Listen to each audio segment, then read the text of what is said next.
Jeff, Okay. what can you tell us about Middle Tennessee? They're aggressive on defense. Tons of different pressure packages. Very scrappy. Get after your group, and yeah, they're everywhere. We got a lot to prepare for.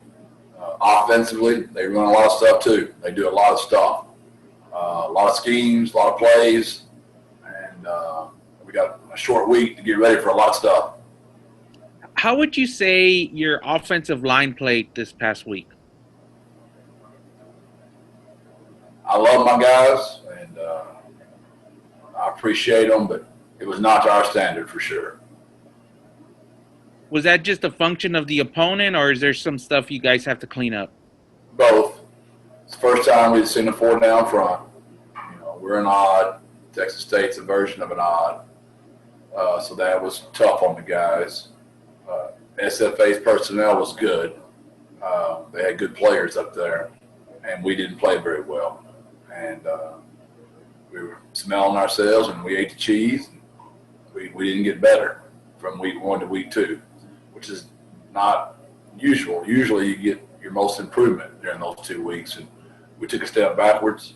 So we really challenged the guys this week, and so far every group or person I've challenged has really responded the next week, and I expect our O-line to respond this week as well. Thanks, Jeff. Okay, Greg? Jeff, I think you said yesterday you'd be getting the update on Daydream, Traylor, and Brendan Brady. Is there anything you can share with those two guys? Yeah, day will be day to day. That worked out pretty good. I like that. And Brendan's going to be out a little bit longer than that, we're afraid. And I'm curious about the COVID testing this week, given that it's an unusual week with the Friday game. How is it structured, and how did you come through the first round? We're on a streak right now, Greg. We've gone 7 in a row where we're 100%, so it's every day is a blessing. We tested yesterday, and we'll test tomorrow, and we'll test Thursday.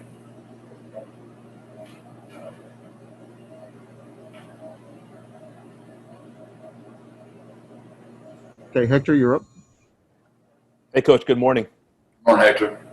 Is it fair to ask, Coach, if upon taking the job, one of the first players you looked at was or looked into, kind of studied up on, was Frank Harris? Because of his stature, local kid, he suffered the injuries, highly recruited, relatively speaking, out of high school.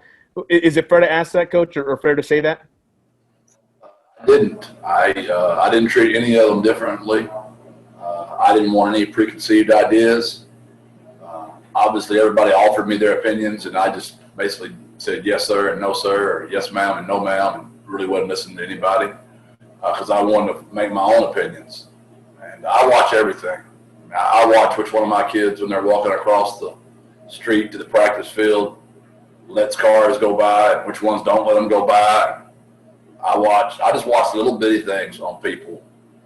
I love to people watch. I love to learn about people, what makes their minds tick. And Frank Harris has a pure soul. He has a pure heart. He has a great mind. He's just an answered prayer. Now, where else I got a blessing was Lowell Narcisse is a wonderful human. And JoJo Weeks is a wonderful human. And Josh Atkins is a wonderful human. Those are 4 of the best dudes you'll ever coach in your entire life. And they truly love each other and get along with each other. And you talk about an answered prayer for a first-time head coach in college to get 4 quarterbacks with those good of people. They're all a blessing. Yeah, Frank did the same things about the other 3 quarterbacks when he's talking about in-game adjustments and observations and how they help him out as well. The reason I was asking the previous question, Coach, is I was just curious, whether it was preconceived notions, which you obviously just clearly laid out that there were none.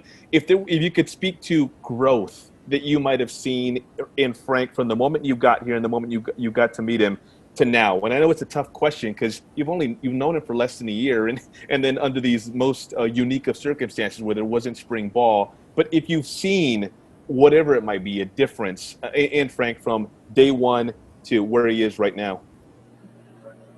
biggest thing I would say about that is from the moment I ever spoke to him, I always felt like he believed in me for some reason. Just by the look in his eye, the bounce in his step, there was something about Frank that just, I could tell he believed in me, which belief is a strong thing. That's where it starts. And that's what I would say. He believes in the words I tell him, and he goes out there and leads that. And he's a true leader. And if anything, I think what I've helped him with is maybe a couple of things. Is just don't beat himself up so much. Go play, man. Have fun. You're the best athlete on the field. Go be the best athlete on the football field. And I think I've helped him, get out and don't take hits. We'll live to see another day. Get out of bounds, and just that's it. He believes in me. I believe in him. But I wouldn't put a player out there. When I put Lowell out there, the low zone, I'm taking one of the best athletes off the football field. That shows you how much I believe in Lowell when I put him out there. So I believe in all my kids. I don't want to make this the Frank show, but since you asked about Frank, I answered the question. Appreciate it, Coach. Thank you. Okay, Greg, back to you. Jeff, what has Joshua Cephas done to sort of emerge as the number one target through these first couple of games? What stands out about his play so far? Just how much he's grown up off the field. He's really matured off the field, which has affected his on the field. He takes the field with a purpose. Now, speaking of that, we have a policy. You got to take the field with energy and juice. I guess I got caught lollygagging today, and Frank called me out and made me. I had to go back outside the gate, come back out on the field. So you can't get away with anything with Frank. If I don't have the right color socks, or if I'm not Adidas out, Frank doesn't miss it. But back to Josh. Josh has just matured so much. He's as good without the ball now as he was with the ball. He's always been good with the ball. But it's the analogy to basketball. What do you like without the ball? I mean, how well do you rebound? How well do you block out? How well do you set screens? Well, you can take the football analogy the same way. It's easy to play football when you're getting the ball. What do you do when you're not getting the ball? Ball's away, backside cutoff angle, you're a wide receiver. Ball's coming right behind you. You got to block it up. Those kind of things let you know about a player. And if you watch Josh, man, he's into it. And all those receivers are. Every one of those guys take great pride in blocking for those guys downfield. And that's his attention to detail off the field has really made him so much better on the field. Is Josh a good blocker naturally, or is it something you had to work with him on? How did that process get to where it is now? No wide receivers are natural good blockers. They're natural good ball catchers. That is a learned skill that we have always taken great pride in. Every unit we've ever coached, we want that to be something we're really, really good at. And we love it when media guys and TV guys and radio guys, when they point it out to our receivers, that goes a long, long way. We celebrate it all the time. We don't show a lot of great catches, but we show a whole lot of great blocks in our video sessions. Hey, JJ, you can wrap us up with Coach here.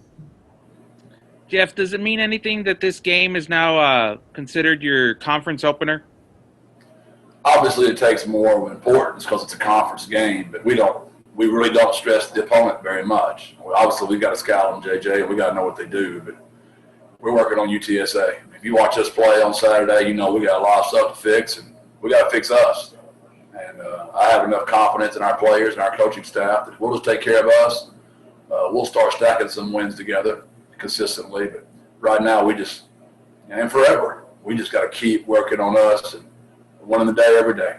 Practice makes permanent. Perfect practice makes perfect. We've got to be champions on the practice field. We got to act like a winner and look like a winner, and eventually we'll become winners. Thanks, Jeff. Appreciate you guys. All right, thanks, Coach.